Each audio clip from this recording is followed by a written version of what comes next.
fun question.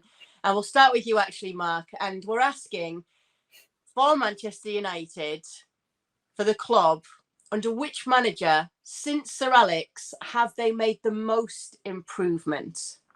Well, you're not going to let me have Michael Carrick, are you? Because it was 3 games, but he didn't lose.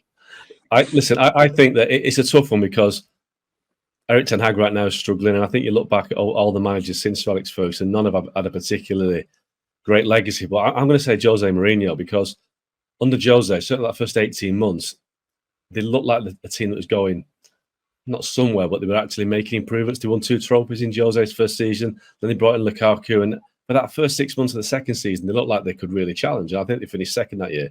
Then it all, obviously, it happened. Whatever happens in Mourinho happened at United. It just went sour. But I think under Jose, for a good 18 months, it looked like United were making progress.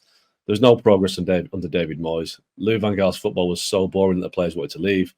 Ole Gunnar Solskjaer, no progress at all there, despite a couple of high finishes. But they were never a team that was looking like they had a plan or a tactical blueprint. And Ten Hag was still waiting to see, you know, that second season that he's got right now, he's going backwards. So for me, it's Jose Mourinho, because he did have a good 18 months before it went sour.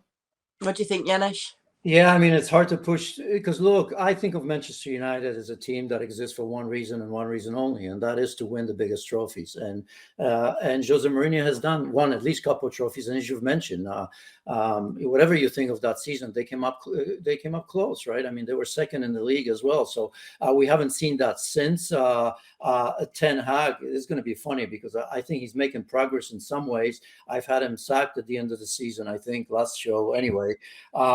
But look where they are. They're a total disaster right now, because they are. I don't care if they're winning or not.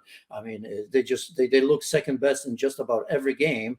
And yet look where they are on the table. And it's not easy for him, but he's sticking to his plan. So when it's all said and done, we may have to look at Ten Hag, but that's in progress, as Marcus said. Jose Mourinho, obviously a serial winner, and who knows what would have happened if they kept him, because I got a feeling that he would have gotten them even higher than they were. He just does that. We don't know how. We often don't like it. We often don't like him because the way he acts, but we can't take anything away from him in terms of winning.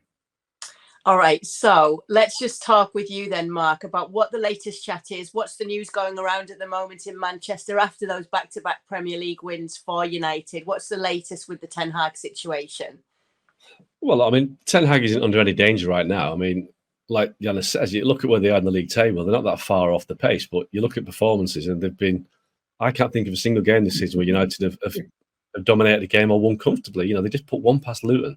They won 1-0 at Burnley. They got a last-minute winner at Sheffield United, the promoted team. So 3 promoted teams, and United have really struggled to beat them. So, but they've won the games. Now, they're going to go out of the Champions League, I think, because there's no way they're going to get a result in Galatasaray and against Bayern Munich at home. But because of where they are on the table, and because of there's a situation at the club whereby the ownership issue is still unresolved, and the people above him that would usually be charged with sorting the football out, they're looking over the shoulders. You know, people like John Murtaugh, Richard Arnold, they don't know if they've got a job in the next 3 months, because when Jim Ratcliffe comes in with his regime to run the football side of it, they might want to make wholesale changes. So people whose job is to focus on the football and make sure that side of the team is winning have got other things on the mind. So Ten Hag's getting a bit of a free pass right now because of that. You know, ordinarily, you look at those results and those statistics and he'll be under massive pressure.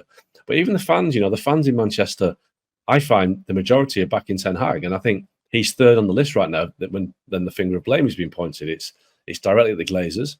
And that's a long-term thing because of the way that the fans perceive the way they've run the club. And I mean, you can't say they've not spent money, because they spent a lot of money, but they've wasted it.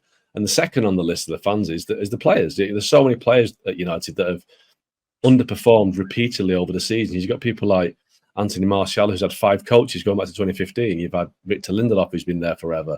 Marcus Rashford's flatlining right now. Luke Shaw's been there forever. So United fans think the same old players are making the same old failings.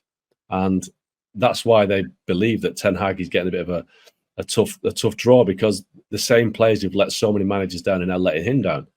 I'm not sure that's 100% right. I think that Ten Hag is the manager. He's got to find a way to make them win. But right now, he is getting a free pass because of what's happening upstairs. And that might continue until we get some resolution there. And we keep saying it's going to be this week or next week. And it never seems to happen. So sooner rather than later, we'll find a new regime taking over the football side of the club. And I think that will then put a lot more pressure on Ten Hag to start getting some results and some performances, but we're not there yet.